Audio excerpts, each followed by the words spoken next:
सबसे पहले आज की तमाम बड़ी खबरें नॉन-स्टॉप न्यूज में। अफगानिस्तान में तालिबान सरकार के गठन के बीच आज 13वां ब्रिक्स सम्मेलन हुआ। सम्मेलन की अध्यक्षता प्रधानमंत्री नरेंद्र मोदी ने की। ब्रिक्स सम्मेलन में प्रधानमंत्री मोदी के अलावा ब्राजील, रशिया, चीन और दक्षिण अफ्रीका के राष्ट्राध्यक्ष भी वर्चुअली जुड़े। बैठक में प्रधानमंत्री नरेंद्र मोदी ने दुनिया से आतंकवाद के खिलाफ मिलकर लड़ने की अपील की। यह भी पहली बार हुआ कि ब्रिक्स ने मल्टीलेटरल सिस्टम की मजबूती और सुधार इस पर एक साझा पोजीशन ली।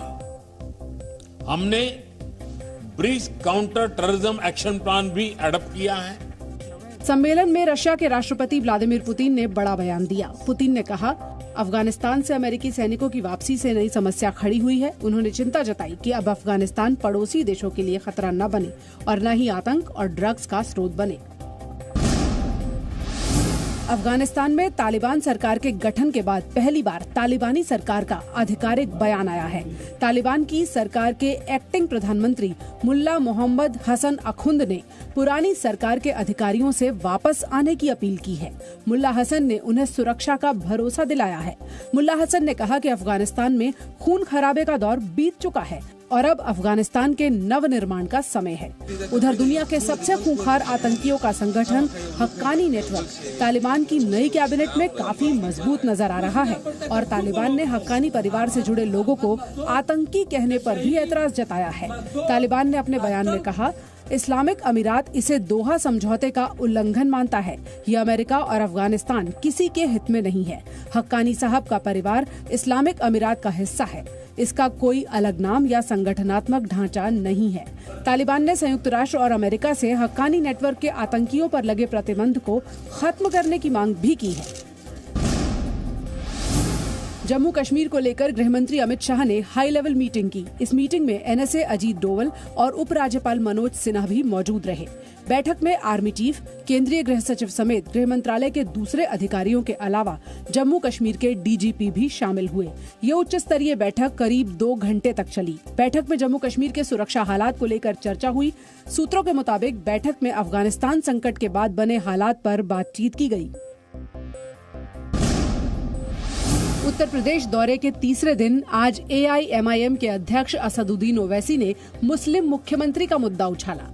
ओवैसी ने पूछा कि जब 11% यादव अखिलेश यादव को मुख्यमंत्री बना सकते हैं तो 19% मुस्लिम किसी मुसलमान को मुख्यमंत्री क्यों नहीं बना सकते। हम हिस्सा चाहते हैं, हिस्सेदारी चाहते हैं। अगर 11% यादव मुख्यमंत्री बना सकते हैं तो क्या 19% मुसलमान अपने 19 एमएलए मजलिस के नहीं कामयाब कर सकते।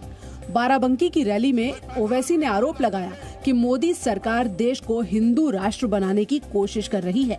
जब से नरेंद्र मोदी की हुकूमत बनी उस वक्त ये पूरी कोशिश की जा रही है कि भारत का ये जो सेकुलरिज्म है, भारत की जो खूबसूरती है भाईचारे की, उसको तब्दील करके इस मुल्क को हिंदुत्व राष्ट्र में तब्दील किया जाए। केंद्रीय मंत्री मुख्तार अब्बास नकवी ने कहा कि किसी से धर्मनिरपेक्षता का प्रमाण नहीं चाहिए।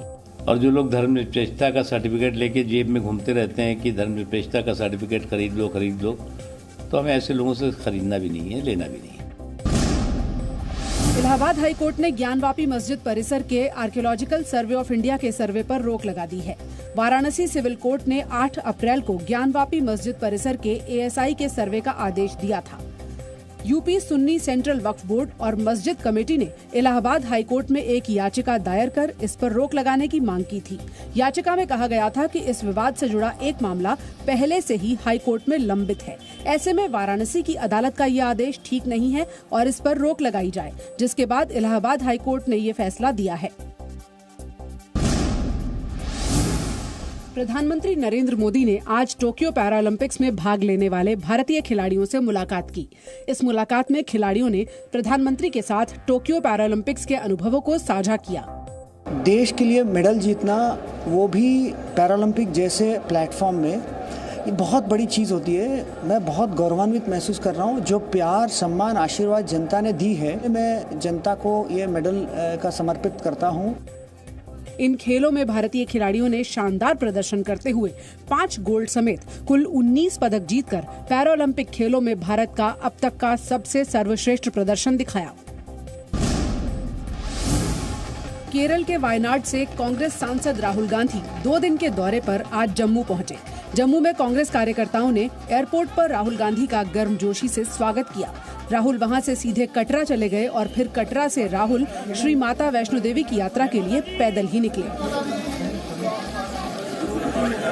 राहुल की वैष्णो देवी यात्रा पर केंद्रीय मंत्री मुख्तार अब्बास नकवी ने तंज कसा। मेरी बहुत बहुत शुभकामनाएं। कम से कम जो है वो अगर माता के दर्शन करने के साथ सद्बुद्धि आ जाए तो हमारी शुभकामनाएं। हालांकि केंद्रीय मंत्री के इस बयान पर राहुल गांधी ने कोई राजनीतिक बयानबाजी नहीं की। राहुल ने कहा कि वो माता के दर्शन के लिए आए हैं, इसीलिए राजनीतिक बयान नहीं देंगे। राजस्थान के बाड़मेर में हाईवे पर बनी देश की पहली इमरजेंसी लैंडिंग फील्ड का उद्घाटन हुआ। हवाई पट्टी का उद्घाटन C-130J हरक्यूलिस की इमरजेंसी लैंडिंग ड्रिल से हुआ। इमरजेंसी लैंडिंग ड्रिल में रक्षा मंत्री राजनाथ सिंह, परिवहन मंत्री नितिन गडकरी, केंद्रीय मंत्री गजेंद्र सिंह शेखावत, CDS जनरल बिपिन रावत और air chief marshal RKS Bhadauria भी हरक्यूलिस में मौजूद थे। इंटरनेशनल बॉर्डर से कुछ ही कदम दूर इस प्रकार की इमरजेंसी लैंडिंग फील्ड का तैयार होना यह सिद्ध कर दिया है कि भारत अपनी एकता, संप्रभुता और अखंडता की रक्षा के लिए सदैव तैयार है। ये हवाई पट्टी बाड़मेर जालौर बॉर्डर पर पाकिस्तानी सीमा से सिर्फ 40 किलोमीटर दूर पाखासर साता के पास बनी है। भारतमाला प्रोजेक्ट के तहत बने नेशनल हाईवे 925A पर इसे बनाया गया है। 3 किलोमीटर लंबी और 33 मीटर चौड़ी हवाई पट्टी बनाने में करीब 32 करोड़ 95 लाख रुपए खर्च हुए। इमरजेंसी हवाई पट्टी से लैंड और टेक ऑफ दोनों ही किया जा सकेगा। यहाँ एक साथ कई विमान पार्क हो सकते हैं। लैंडिंग स्ट्रिप के साथ 3 हेलीपैड्स का भी उद्घाटन किया गया।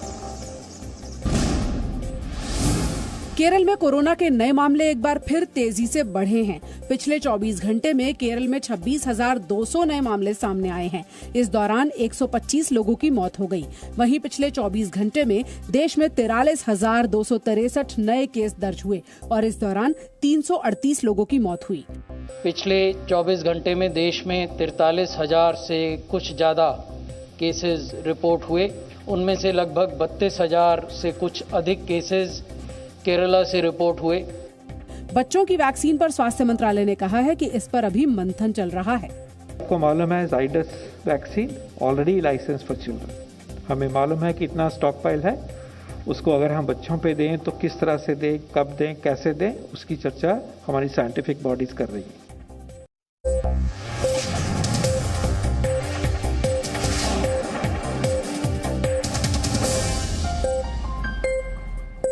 Presenting B News app, available on Google Play and App Store. Download it now.